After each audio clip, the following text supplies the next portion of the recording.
Hi, I'm Mike Brampton. And my name is Julian Hoad. Welcome to Veterinary Ramblings. With Sara Jackson. I got to know Sara pretty well last weekend. Okay.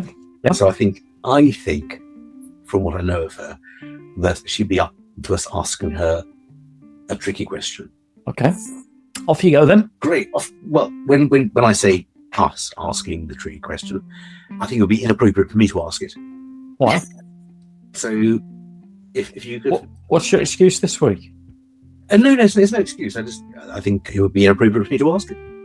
But this is a perfect opportunity for you to ask, because as you've admitted, and you're getting on very well with Sara, you have met before, you have spoken before, you actually know each other, so this is a perfect opportunity for you to ask the question.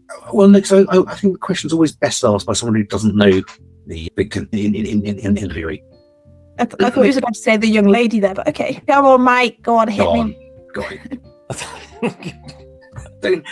Don't In danger of going down a whole series of double entendres. Well, Lisa, that's a good thing about virtual, because we were doing this in real life. You could be like reaching across me, just go, yeah, there you go. Okay. Yeah. So, Julian, after you. Well, so I could ask the question.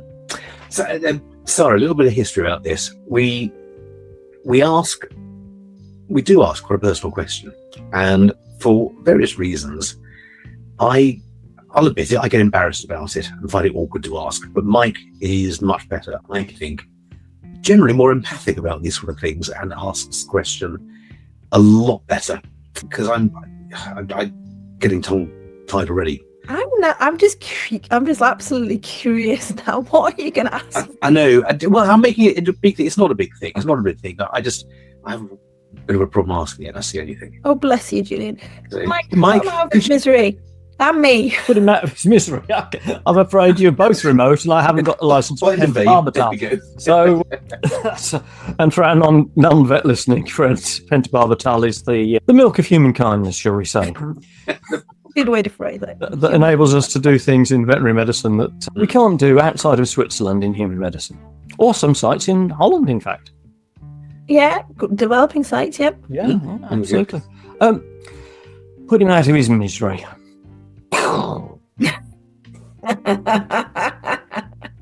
There we go. I didn't like equine medicine very much. Oh, what? That's a horrible thing to say. What, that I didn't like equine medicine very much? Oh, I thought you said you didn't like me. I said... Or are the two just together anyway? If you don't like equine medicine, you don't like Julian, yeah. No, the two don't go together, because he's not that keen on equine medicine either. No, I am. They're just not keen on me. They prefer to kill me. Well, yeah, exactly. So that was the end of your career, wasn't it? Mm. Sara, what's your favourite bread? Oh, my favourite bread actually would be the bread that I used to make until I allowed my sourdough starter to die. So yeah, my favourite bread would be pretty much any sourdough that I used to make, and I really like raisin bread too, because I used to make a really nice raisin bread. There we go. Now, we quite often have sourdough on our show. I don't think we've had raisin bread before, have we? I think probably the closest we've got to raisin bread, big shout out to Michael, is that Morrison's bread. What was that one? Oh, yes. Fruit and fibre. It was an interesting one, wasn't it? Interestingly, I don't buy sourdough, and now my sourdough starter's died. I don't buy it. But I loved baking. I loved it, and I did it after COVID lockdown. So I'm not a COVID sourdough person. I'm a post-COVID sourdough person. So what are you going to do then? You're going to get another one? Another starter? Sorry, say that again. You're going to get another starter? So I can make another starter. Yeah. So I'll just make one when I've been at home for a bit longer, and I can let it grow and develop, and I can nurture it. So then I will have my new starter. Yeah, I had one going for many months, and went on holiday, and when I got back, it had died. The person looking after it hadn't looked after it well, and to be honest, I just could not be bothered to start it up again. So I hear you. I do hear you. I did start to try again, but then I had to go away, and at that point in my life, I was at home a lot. So yeah, I hear you. But I used to be in meetings, and they didn't know this, but I had my camera off and still talking in while doing my sourdough and flipping it and things. Yeah. Sara, have you come across any other peculiar names for hamsters? Any of the peculiar? Julian calling his hamster sourdough starter strikes me as peculiar. You call it? Firstly, I'd be surprised that Julian has a hamster. You have a hamster?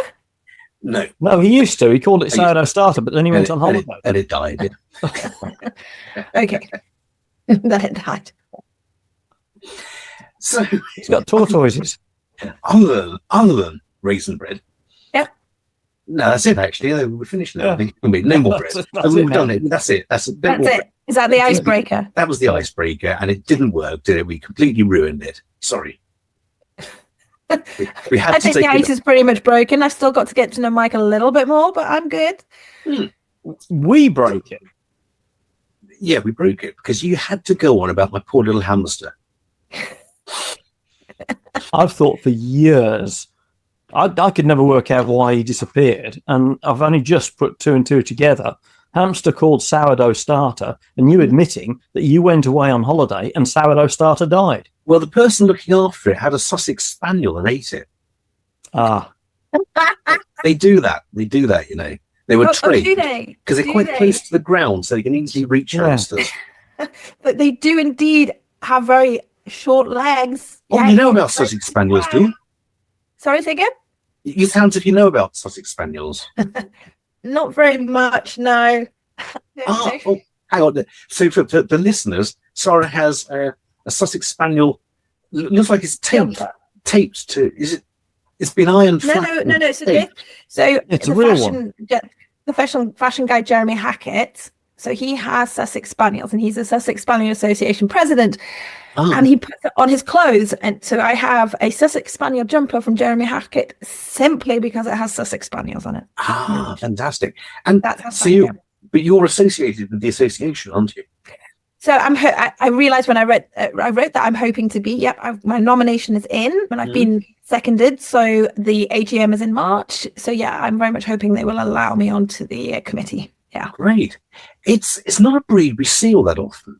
Like Clumber Spaniels. Am I right in Clumber Spaniels are pretty much the same as Sussex Spaniels, except they're a different colour?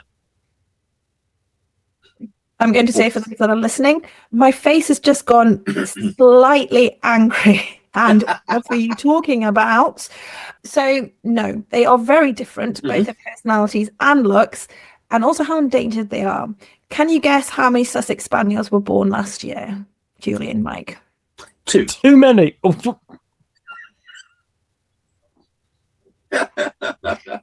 You need to add a 0 after the 2, but that is literally it. Just 20. Just 20. Yeah. Not many, is it? No, it's a breed that first appeared, though, around my neck of the woods. Goodwood is just down the road from us, and I believe that the first paintings of them were taken at Goodwood. Is that right? Or taken? Were painted in the environs of Goodwood. To be honest, I don't know that, but I take. Okay, here's my ignorance for you. I take it Goodwood is in Sussex.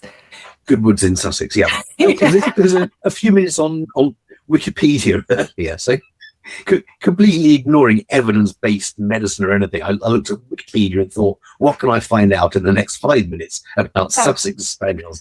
Because I've only ever seen one. So I was hoping that one of mine would be in here tonight, but he was too busy whining. So I was like, right, you can go. So yeah, so they are super rare, and actually they don't eat very much. So I'm sorry to say it's unlikely he would have been responsible for the hamster's death, because they can be really fussy eaters and picky and sometimes not eat at all. Well, there we go. Yeah, it ain't them. Yeah. And they're quite low slung, aren't they? So God bless breeding. So they didn't used to be as low slung as they were. So one of mine is not at all low slung, but one of them that I'm showing, yes, I am showing, is indeed quite low slung, but not as bad as the Americans. Right. Yeah. What are you going to do about it then, Sara? So that's a really good question. It is certainly, I would love to see more of them grow. And I often talk about how much I love mine to be taller. So yeah, but it's not their only problem. Okay, I'm so about to I'm going to miss out Sussex Spaniels. I'm going to very unfairly categorize them for our listeners. If you can picture a traditional spaniel, some come in various colors from chocolate to liver and white and white and black and all sorts of stuff. with long floppy ears. And if you can picture a dash hunt with a long back and little stubby legs, and then put the two together. Oh dear, Sarah's scowling at me here. We're getting big scales there. So my husband and I, when we used to go to fairs and things, we used to do this thing where for every time we were asked what breed it was, we'd like pay ourselves £1 and put it in a jar. Yeah. But one of the combinations that we did actually have is a Dachshund cross. So you're not far off the mark when you say that, but they are definitely heavier set. They do have slightly longer legs, but you are right, they're too long on the back. And they're being bred, aren't they, in America, for really quite extreme conformational changes. Yes, we had some American judges over at the championship show in September last year. So this is just my first foray. Because I used to be very much I used to work them along with my Labradors. I've made a foray into the show world. So yeah, long and low is literally long, low, lean. It's all the L's. They're far too short in the leg. Absolutely far too short in the leg. But when I watch Ajax work, like when I say work, so just where we live, I'm out in the middle of nowhere, and he can do it. But yeah, and they don't have disc problems, but they do have hip problems. They do have hip problems. Do they? Some of them have hip dysplasia, yeah, and atypy. Yeah, they're two main things. So are they? Forgive my total ignorance here. I mean, I am just spewing total ignorance, having just quickly gone Sussex Spaniel. What is that? And looking at photographs and just going on my boring old white male middle class prejudices. Yourself. Sorry? At least you're honest about yourself. Oh, absolutely. There's no other way to be, is there? So I've forgotten where I was going with that now. Oh, so just looking at Sussexes, which on the internet, which I'd like to say, if you put images in, you will probably see two of my old ones. Yeah. Right. Okay. So you've to a certain extent you've got feet in both camps here, haven't you? Because you are a vet, and so animal welfare is one of your things, and yet you are associated with this breed that you obviously want to, or are hoping to guide and make sure continues and develops. But you've got this clash between the Americans and the Brits, presumably, on breed standards. Yeah, so definitely on breed standards. And if you actually look at showing, as with many of these things, they have actually changed quite a lot over the years. And the low-legged ones have definitely started to win more. And especially with the Sussex world, the champs tend to be the ones that get used for breeding.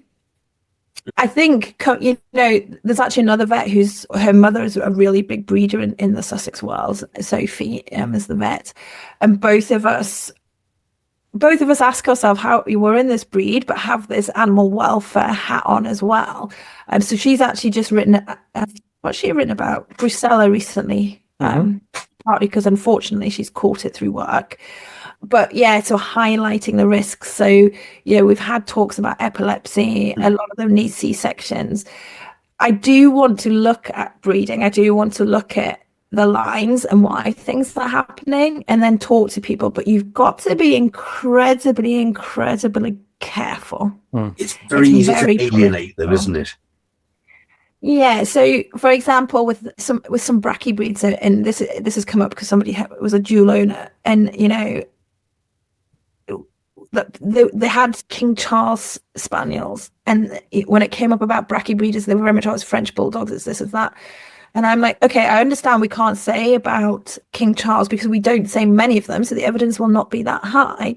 And they were very much, well, you don't see many of them because it's not a problem, even though they're brachy. I'm like, we don't see many of them because they're also an endangered breed. Yes. Yeah. So yeah. And so you've got to tread carefully, and I think it will be slowly catch a monkey long term. But Mike, if I'm completely honest, like you're being honest with yourself, should I really be doing what I'm doing? Should I really have Sussex Spaniels? Because as much you're actually talking about the physical characteristics, they are not a beginner's dog. They can be quite challenging. If you look at training, Labrador easy, Cocker's actually pretty easy. Sussexes are in a challenge. They can get quite possessive. You've got to know your stuff. You've got to understand dogs. They're not a beginner's owner. So even the behavior side, I think, is more of an issue quite often than the physical side. So again, why am I doing this? I got one by accident, and now I'm passionate. In fact, I'm not even passionate, I'm obsessed with them. Yeah. That's how it happened, was it? Yeah. I got a phone call in 2009, and I remember it really well, just outside the vet school library at Cambridge. And it's my father, and he'd been to collect some money from a Springer Spaniel Rescue Society. He'd done a demo for them, and there was this Sussex Spaniel, and they were like, "We need an experienced owner," and he said, "No, thank you. I'll phone my daughter Sara." I went, "Sussex Spaniel, what's that?" And that's how the first one came into my life, Quinn. And I will say this: I lost Quinn in September 23. He was my soulmate. You know, I've had dogs all my life. I've had nearly 30 dogs, and he was my world. Oh. And he wasn't easy. Not an easy dog. And even at 15, barking at my husband every time my husband cuddled me. Yeah, I ended up with them by accident, and now I'm obsessed with them. Yeah. Very... Do you know, you've between us all, we opened a bit of a can of worms, haven't we? You talk about a breed with some deleterious traits. Well, almost every breed will have some deleterious traits. I say almost just to cover myself. I'm pretty sure it's all of them.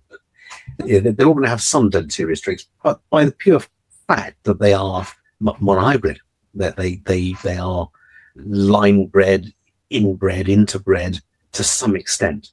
Yeah. And so, but the very reason we have breeds is because each of us who like dogs like something different about a dog. And so if you go down the route of saying, well, we're only going to have mongrels from now on, then how many generations would it take before they all start to look the same?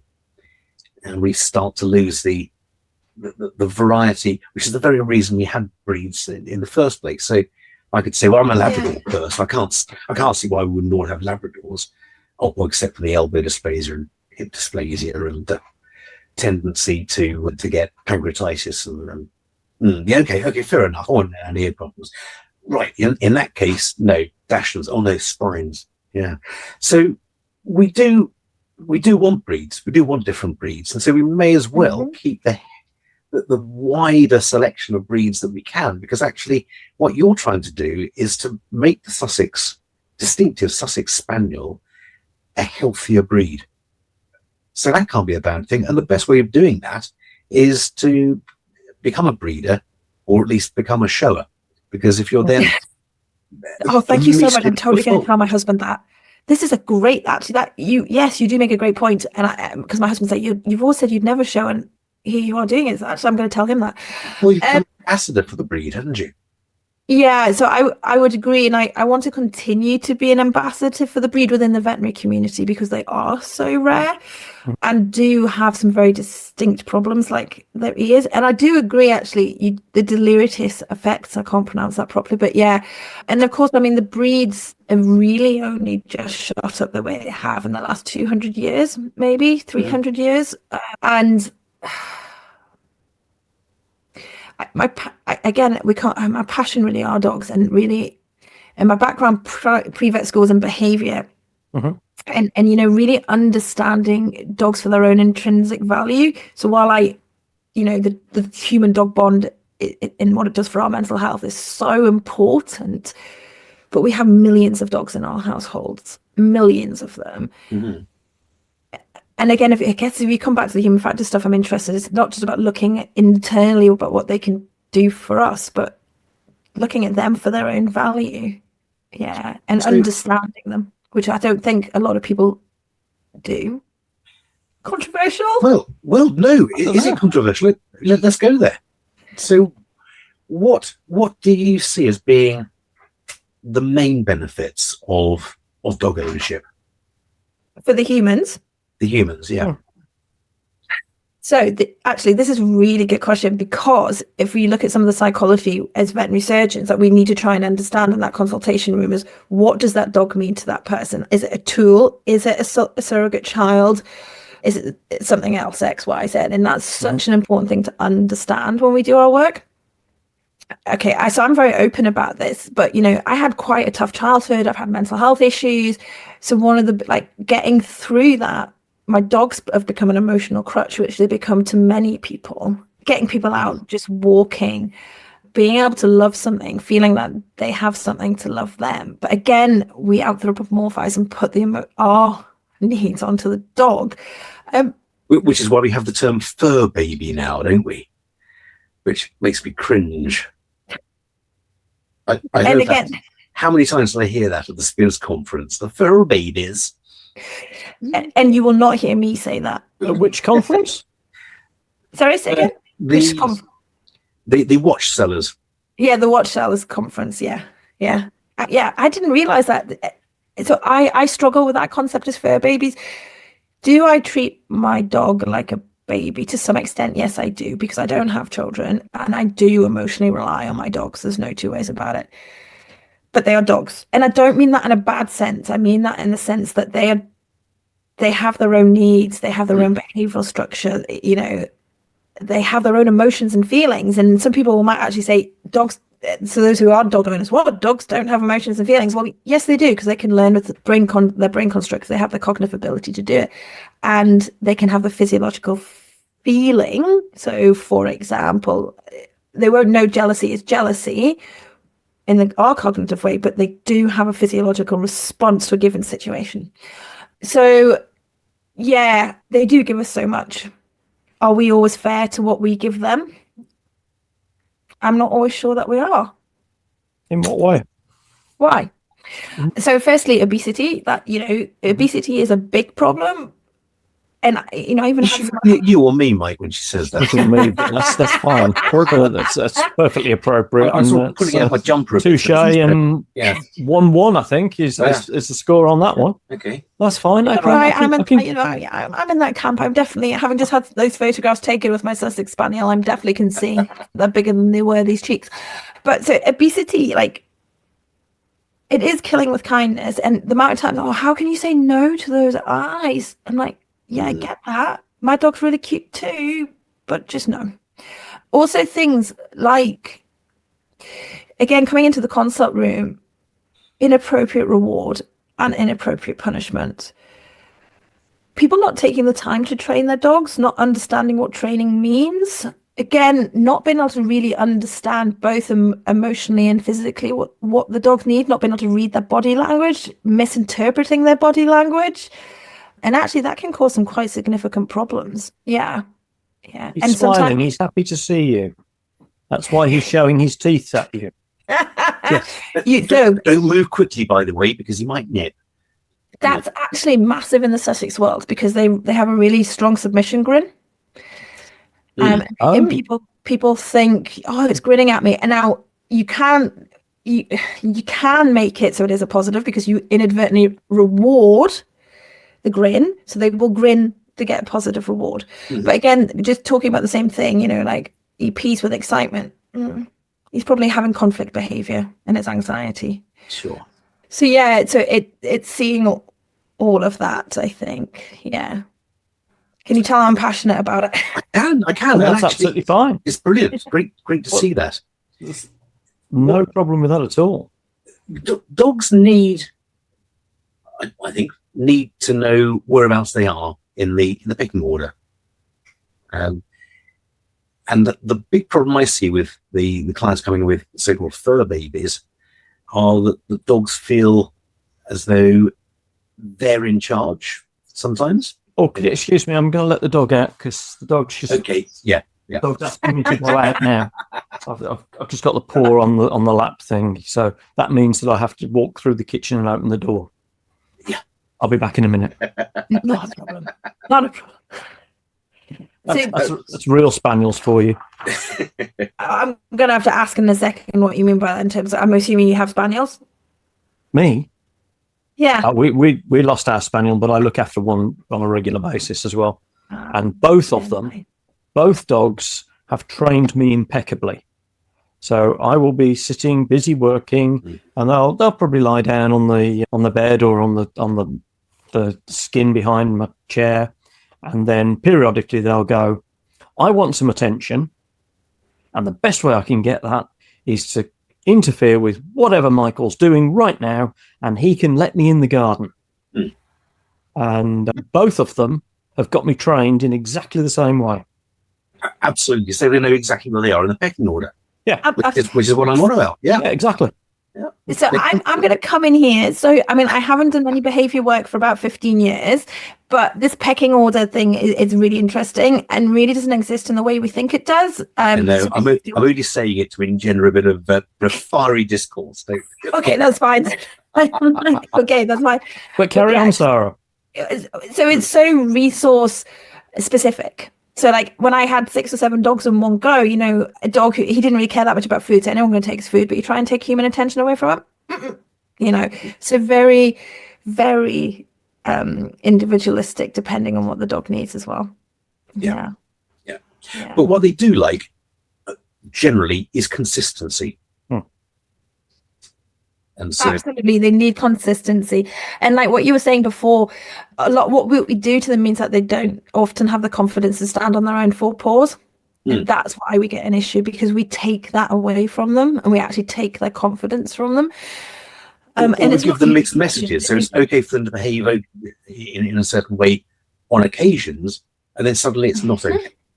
And they can't work out the complex algorithms that have led you to decide that it's okay to do that, sometimes but not always. And I think a good example of that would be like, I let my dogs on the furniture here at home. They're often on the couch, on the sofa with me. But if I go to a friend's house, they don't understand they're not allowed on the sofa. Yeah. And that's not fair on them. So I have been known to just plonk myself on the floor at that point and just be like, why aren't your friends allowed on the sofa? Yes, well, the dogs are there. The dogs are there, Mike. Oh, right. Okay. So downstairs right now, my brother is visiting. And my parents were on one end of the house. So the 2 spaniels were on the sofa because one of them wanted to get next to my mum. So I was like, I'm just going to get on the floor. Yeah. And my brother was on the Labrador's chair. And I'm like, poor Labrador's just staring at me like he's on my chair. To kick your brother off then. I did tell my brother he's really quite selfish. And what did your brother say to that? I don't repeat that now. He doesn't really love dogs. He's not coming to say again, is he? He doesn't love dogs. You just ignored me. He doesn't love dogs like you love dogs. Yeah. He doesn't. He absolutely. You should have seen his face.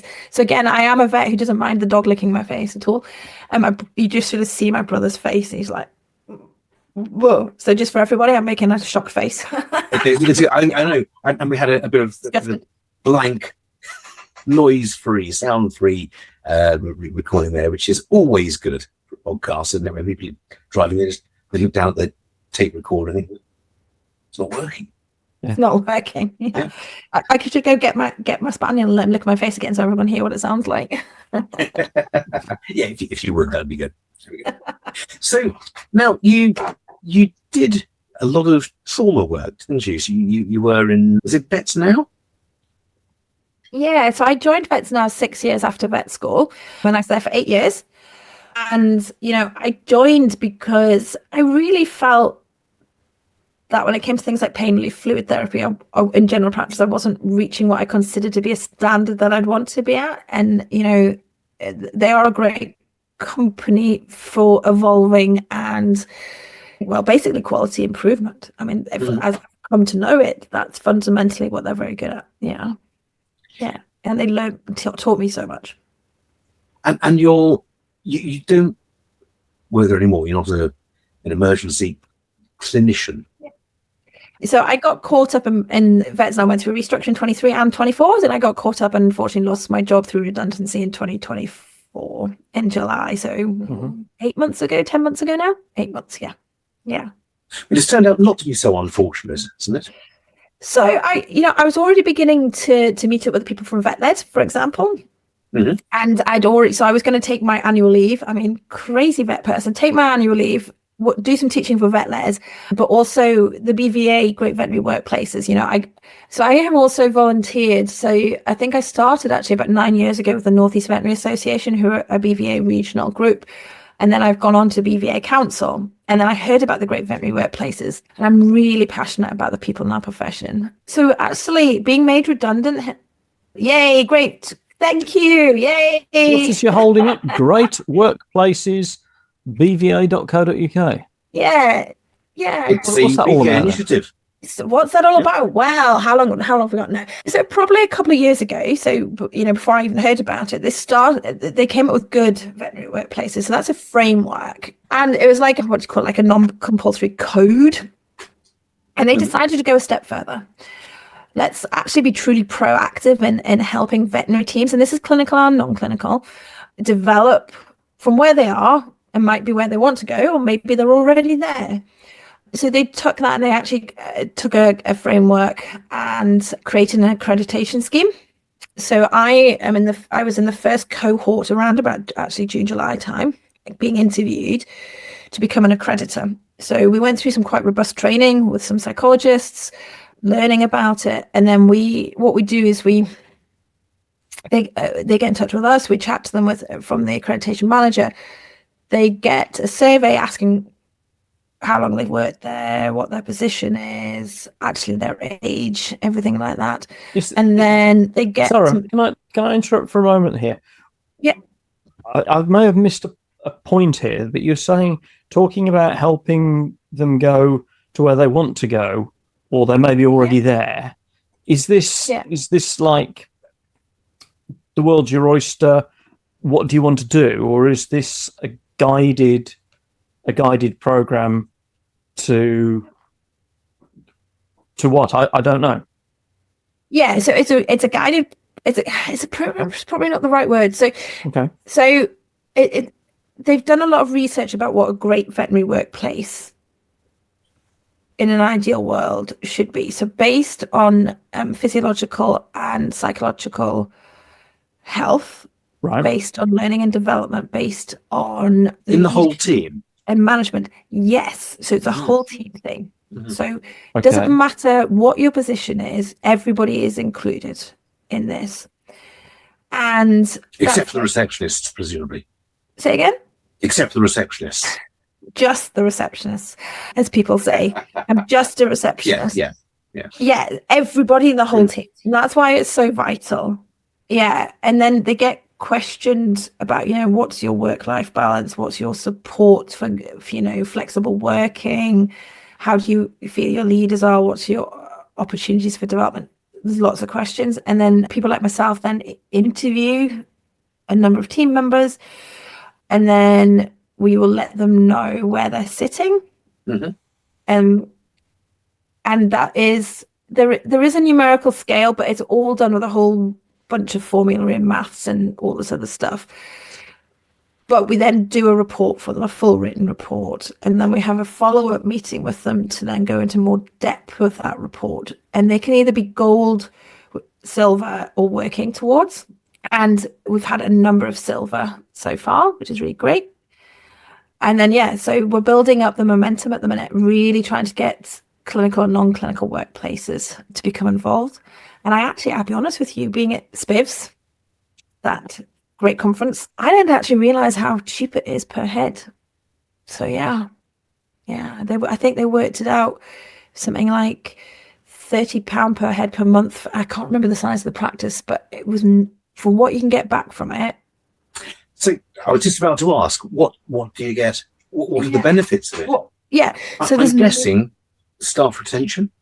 So there's numerous benefits. And I think it also depends on partly why the practice is doing it. But let's just say, there is an issue of conflict between reception and the vets. Our job is to pull all of that out in a way that's quite safe for everybody or healthy for everyone. Mm-hmm. And then we might report that back. We've got to be very careful, because you can't say this person said or that person said. But we can look at those themes and say, look, there appears to be a disconnect between these groups of people. And then we might give suggestions based on all the nuance factors about how they could develop to improve that. So there is just simply an intrinsic value to it for people to have a better workplace. From the commercial side, though, as well, if you have silver on there, you've got to be good to have silver. It's going to attract people. You can say, I'm a silver workplace. This means I have to have reached a certain standard to have got that. Mm-hmm. Yeah. What does this mean to your average pet owner? is it really about the pet owners though in this situation? This is about having a workplace that is going to be, let's say, a high job satisfaction, high psychological health, physical health, and everything else. And I think pet owner probably, it'd be more the patient. What difference is it going to make to the patient initially? Because when we have vets who are, or staff, any staff, veterinary professionals who feel job satisfaction, feel protected, feel in a safe space, outcomes can be different for patients. If outcomes can be different for patients, client experience is likely to also be developed and improved. So while it might not be a case of a pet owner going, it's got silver, I don't care, the nuances of it they may not fully understand, but definitely, just in the same as the Civility Saves Lives campaign, people don't realize the impact of that human interaction. What Civility Saves Lives? We had Helen Silver McMahon here with us a few months back, and she spoke about Civility Saving Lives, and I believe that you're going to tell us a bit about that in a moment or two. But I was going to get back to Mike's comment of what does it do? What do the clients get out of it? I guess what the clients get out of it is to see a practice that is more cohesive, that works together, and perhaps in time they will have a better relationship with that practice because there won't be so much staff turnover, there won't be so much perfunctory work done, but they'll be able to have some real team teamsmanship. So they'll be able to start getting arthritis clinics or weight clinics or multidisciplinary clinics like that going because the staff are working better together.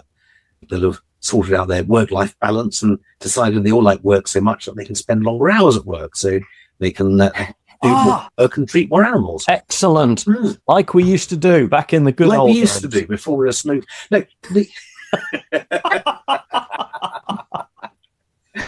like a little bit of controversy thrown in there. I like a bit of controversy. That's to get a rise. So anyone not watching wouldn't have seen the look of sheer abject horror on Sarah's face when I started to say the words. I'm going to stop now. And Sarah thought she was making such progress with us as well. We're joking, Sarah. We're joking. No, but in some ways I kind of, the fact that you prepared to even sort of partly go there and say that, I'm like, okay, fine. I think you're trying to get a rise, but I was partly horrified because they're not, are they? And I'm not going to say it. Yeah. Oh yeah. I'm not. we would say because we see anything. but I think it's probably cohesiveness is the word you're looking for. It's intergenerational differences again. That's what it is. Intergenerational differences, and actually, who's right and who's wrong? Life has changed. Life has changed considerably. The job has changed considerably. The amount of baggage we've carried from 30 years of being in the profession is, I would say, incredibly unhealthy. If I was starting again now and someone said, no, actually, we're going to give you a better all-round profession, one that you can switch off when you go home, I think I'd probably... He would have gone to drama school full-time. I'd have gone to drama school full-time. Yeah. I do think, though,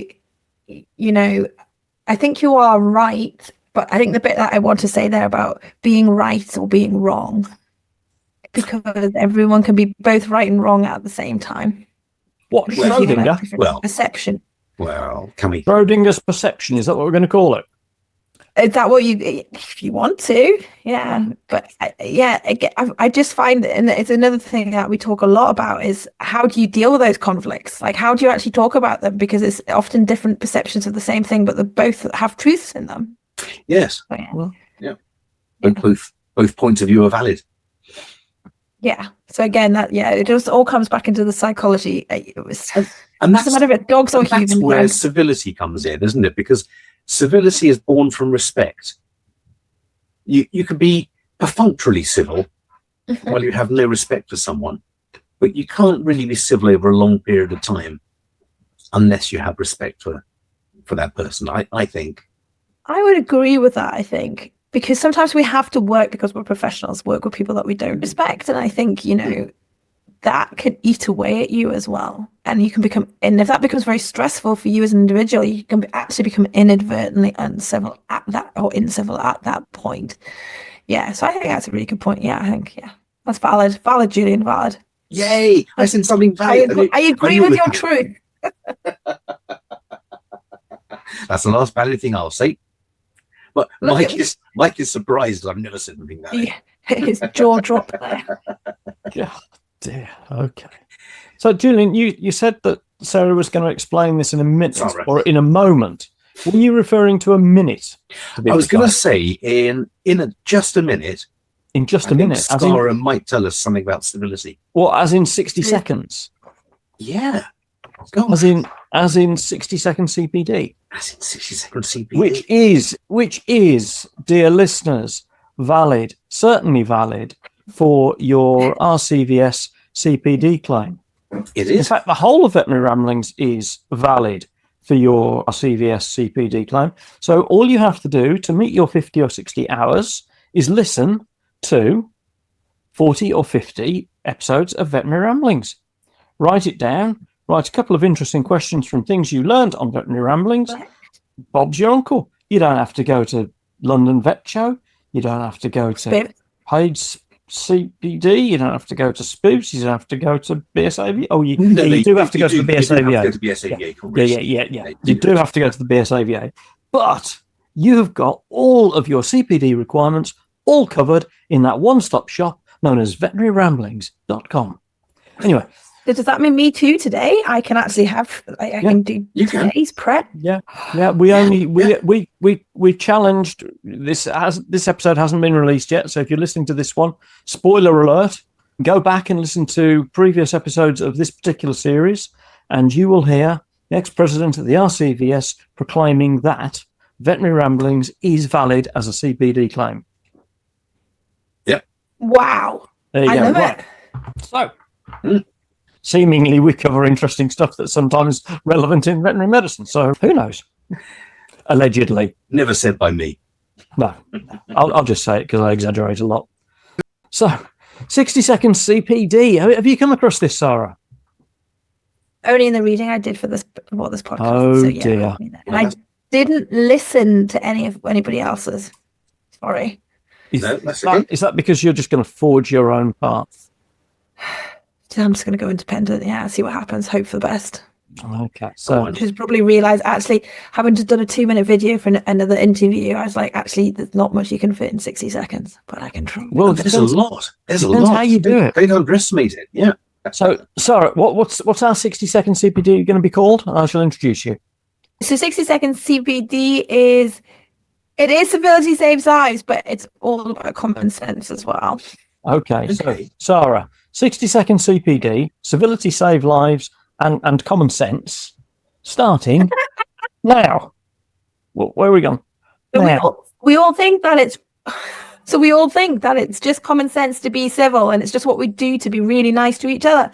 Actually, it's all about our patients and it's all about our clients. Because if I'm thinking about how bad my colleague has been to me, or how bad my client has been to me, I'm not concentrating on my patient. That means my patient outcomes are definitely going to be affected.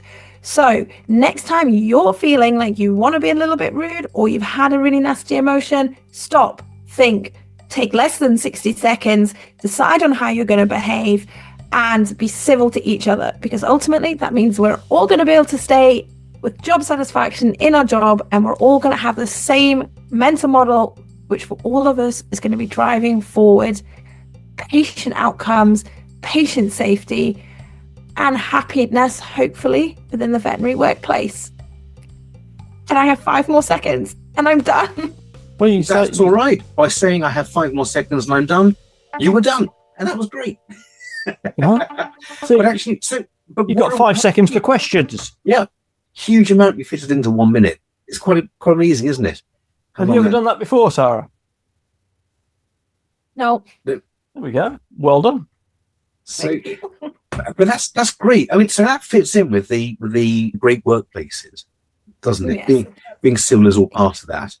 And as you said, if you don't have a great workplace, if people are uncivil, then you're not going to have the brain bandwidth to concentrate on doing the job that you're there for, which is to get on well, be part of the team, and do the very best for your patients under your care.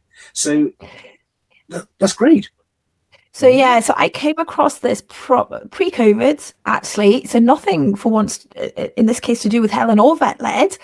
One of our directors, our regional director at Vets now, called Donna Kennedy, her wife, who's a doctor, was stood there and he started talking about Chris Turner's work. And something just went off in my head. And I was like, that's such a light bulb moment, because I've seen it so many times in real life on the floor.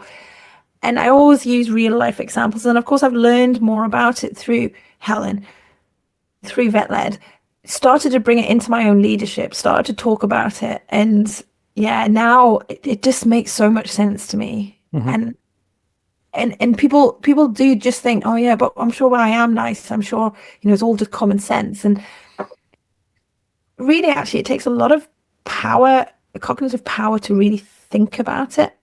Mm-hmm. Mm-hmm. And, we do have to recognize that people get stressed and emotions get overflowed. But then, and I think this will be my reflective question later. Well, have it now. So, or my little reflective point is really, all of our emotions are valid. Just breathe, think about how you feel, acknowledge it, then decide consciously about how you're going to behave. Okay. And that doesn't matter if it's a client, a patient, because, I can get annoyed at the angry dogs. The noisy dogs. I can get angry at the noisy dogs. Sorry. I get angry at the noisy dogs. We can get angry at all of these different things, but hold it. Decide on how you're going to act. I like it. That sounds good. You've heard it all before, though, Julian. Do you know, I don't think you can hear it enough. No, I agree with you. And hopefully, one of these days it'll sink in. I'll be civil, especially that bald bloke over there. Hopefully. Yeah. Well, things might fly if we get the breeding program right. Yeah. But the other thing to truly think about in our own humanity is, I'm struggling to be civil right now. I'm really struggling to be civil because my emotions are all over the place. That's my fault. I do apologize. I'm sorry, Sarah. I'm sorry. Actually, today I'm just doing nothing but laughing, and then this is very good. Again, very good for my mental health, being able to laugh a lot. So it's really good. Laughter is the best medicine, except if you're diabetic. Yeah, it's pretty. In which case, insulin's probably better. Yeah. Well, insulin would probably be better in this case, but that is why sometimes singing in surgery, if you're really stressed, can help, because it works on similar parts of the brain. Oh no, don't go there, Sarah. There was a time that the guy over there, you remember the Bob Dylan thing we were talking about earlier? Mm-hmm. And his nursing team? Mm. Did you? And singing in theatre? Did you do? And that's just, it's not civil. It's not considering the other people that he's working with in the team. And they all walked out. And that didn't lead to good patient outcomes. So as much as I appreciate the personal inner release that you can derive from maybe singing, or in my case, I whistle a lot, tunelessly, but I whistle. It doesn't really consider the other people. I used to sit all down an afternoon and tell them a joke, and it didn't work. Well, we used to have a joke section in the program. We scrapped that in series 1. We did. It doesn't. Thank God for that, because I said, it doesn't consider how the rest of the team might receive the message. And that, I suppose, really is one of the key things. We're taking it to the next step, isn't it? When you take a deep breath, consider, acknowledge your emotions, decide how you're going to react, but then also consider how the message might be received by the other party. Yes, and I think that's really important. But again, you come back to observing what your colleagues are like as well, and what works for them. And sometimes, doing something when people join the workplace of, who am I? Mm-hmm. What are your values? What kind of communication do you or don't you like? But also, from what I've seen of Julian so far, let's say he did do something that was a little bit, no, don't worry, I'm going to be nice to you, but let's say he did do something out of character, which is probably like stop smiling for 5 minutes. And if he stopped smiling for 5 minutes, asking that why question, like, why has he stopped smiling for 5 minutes? Like, that's out of character for him. So instead of being offended by something sometimes as well, asking the why question, like, if someone's being rude and they're not normally rude, it's going to affect my brain, but then stopping and saying, that's really hurt me. That's not like them. What's behind their being, what's behind them being like that? Yeah. That's not an excuse for people to continually doing that. It's a different kettle of fish. No. Someone being off kilter on occasion is cause for you to be nice, to be civil, to be compassionate and empathetic and ask what's going on. If they do it every day, then they need to get out. Yeah, it's because they're totally wrong. different. Yeah. Sorry, Mike? Because they're wrong. They're wrong. Absolutely. They're wrong in that situation. I'm glad we all agree on that one now. Exactly. So I found it quite interesting. So I gave, like with Vetland, I gave some, we went and did some talks on the basics of human factors. And you know, I was quite surprised by what I heard, which was surgeons still throwing things, you know. Yeah, I thought that was a thing of the past, the 90s. Yeah. And, you know, we have to ask, like, why do they throw things? Because it is unacceptable. I mean, it is unacceptable, but they all be feeling maybe that their patient's not going to get what they need. The anaesthetic's going to be too long. But what they don't realize is that their patient outcome might be different. It might also be different and more and negative compared to normal, because the other member of staff's like, if I don't do this next step right, then I'm going to get shouted at again. And because their cognitive bandwidth is just shrunk, they actually do pick up the wrong instrument or something like that, or something else happens. It becomes a self-fulfilling prophecy. And I don't always think that the people that throw these things really appreciate that. Yeah. No, you're quite right. My old music teacher used to throw backboard rubbers at us. What were you doing to deserve that, Julian? Well, I didn't deserve it. He used to always tell me off for things I didn't do. Well, really? my homework, usually. Okay. Yeah. So talking about CPD and RCVS and CPD bits and pieces, you did deliver bang on a nice 60-second CPD ahead of time, leaving time for questions. You have asked quite an incisive, reflective question. And I'm trusting Julian, because we have had memos about this, and you're saying you don't do your homework, and you know you'll be not just letting down the listeners or the viewers, you'll be letting down Sara, but worst of all, you'd be letting yourself down. As the inflatable boy at school did. Yeah, I'm really scared. Went to school with a kid and let himself down. And so I've got a certificate for you. Here we go. It's a certificate of understanding the psychology of pet-client relationships. Oh, wow. And so what have we got on here? We've got... Not a Sussex Spaniel. We've got a wolf. And the reason we got a wolf is I was trying in my library of photos to find a picture of sled dogs, because I have got a picture of sled dogs, but I can't find it. So what I've got is a picture of my daughter on a sled and a dog.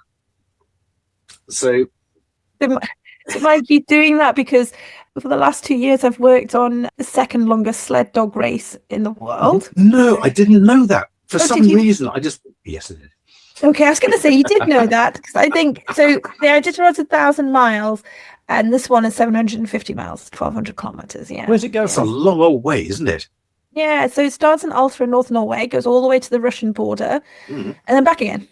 Yeah. Right. Well, you wouldn't want to go past the Russian border. Interestingly, this year the checkpoint at the Russian border is not happening, isn't it? So the sled dog race is still going through, but no vets are going out there. No checkpoint people are going out there. Literally, well, they're all out wrecking cables, aren't they? Yeah. So there's that. So I couldn't find the huskies and the sleds, but we got a wolf and we got a sled. We've also got, I thought you might appreciate this picture, although it's rather difficult to see. Yeah. This is my mate when we were walking along Cribloch in thick snow. And it was a beautiful day. Couldn't see down, which is always as well, isn't it, on Crib Goch? I love it. A ridge that you like as well, yeah. And so I don't ridge walk. But you like walking. I love walking. Mm. And I did St. Cuthbert's Way a couple of years ago, and I walk all the way over here. I know. I couldn't get any pictures of St. Cuthbert's Way on my personal photo library because it's a bit too flat. It's a bit like the Huskies. I did a next best, and Crib Goch is flat. Most of it. I'll take that. I mean, were you in the? Sorry, we're going to have to go back to this for a second, Mike. Did you go to Spiv's talk in the morning with Paul and Robin? When they were no, but I've spoken to him before many. Yeah, when they were talking about their ridge walking, and actually they were talking about perception and body language. It was really interesting. Yeah. Mm. Yeah, and actually, there's an interesting talk I went to with him on basically how to decide what route to go if there's going to be an avalanche. It would take too long to go through it now, but he and I were the only people thinking, yeah, and then, and the other people were thinking, oh, no, I wouldn't have gone there anyway. So it's knowing your audience there, isn't it? Yes, absolutely. And the final picture is just a picture of lots of books because you're studying at the moment. So I thought that might ring a bell. Yes, I am indeed studying. So just continuing along the trend of psychology. So I'm actually studying positive psychology. So a lot of our conversation, you'll know this in veterinary practice, is basically how do we fix problems and, help people's mental health improve? And this is actually looking, if we start at 0 as being someone who's pretty good, not too bad, and when we have mental health issues, we go down to -5, -10, minus whatever. Let's actually create environments that will get people going upwards. So let's actually make those environments where people can go from, let's say, 5 to 15. Mm-hmm. So I'm doing it in leadership and business. So I've only just started, but already I'm bringing stuff into my vet ed teaching and things like that. So it's really good. And actually, this conference I was at last week that I was doing for vet ed, the first speaker was somebody who's has already done this master's and is giving inspiring talks on positive psychology and again understanding the brain and going from our emotional center to our forebrain and how that can be helpful. So yeah. It's really, sorry, I'm excited again. Yeah, well, no, it's good. Don't apologise for being excited. That's very interesting. So you've gone back to school basically to do more study and to extend things. So I've never, So I think when I did my first degree, I said I'm never going back to do anything else. So then I did my PhD. Then I was like, no, I'm not doing anything again. Then I went to vet school, and I was like, that's it, done. And then I've got a cert in ECC. That's it. I'm done. Yeah, now I'm doing a master's. Yeah. So is it the studying or is it the certificate at the end? Studying. It's the studying. So always wanted to be a vet. The PhD was because at that point I didn't have the finances to get into vet school, but I wanted to use my brain and work with animals. As someone who's really had low self-esteem and I think, like mental health issues, and actually, to be fair, like, was quite badly bullied in some of my first jobs pre-vets now. Going into vets now and thinking, I really want to give myself some confidence and having the most amazing boss, Richard White, who like really encouraged me. I was like, I'm going to do a cert because I want to make sure I want to feel good about myself and what I'm giving to my owners. Yeah. And now it's about, I really do. I love our profession. And Julian, you'll feel the same. Like you'll be SAVA president and you're there for a reason. This profession is amazing. Absolutely. And I was at Harper Keel Vet School because, I've worked at the vets there at Garden Vets. And what makes me really sad is when I say I love our profession, the students go, do you know how refreshing it is to hear somebody saying that? And that makes me sad because we do have an amazing profession with amazing skill sets and the most fabulous people. And I really want to work for the profession now, not for my niche of ECC. That's what I want. Yeah. Yeah. Well, and that's why I've gone back. That was my closing statement on the CMA panel, wasn't it? At this Congress. I didn't go. We were asked to to sum up our thoughts on the CMA investigation. Mhm. And my thoughts were basically along the lines of, it's a great profession. It's a lovely profession. We are honoured and privileged to be able to work within that vet, pet, client triad, be a real part of that, and actively change people's lives by treating their animals.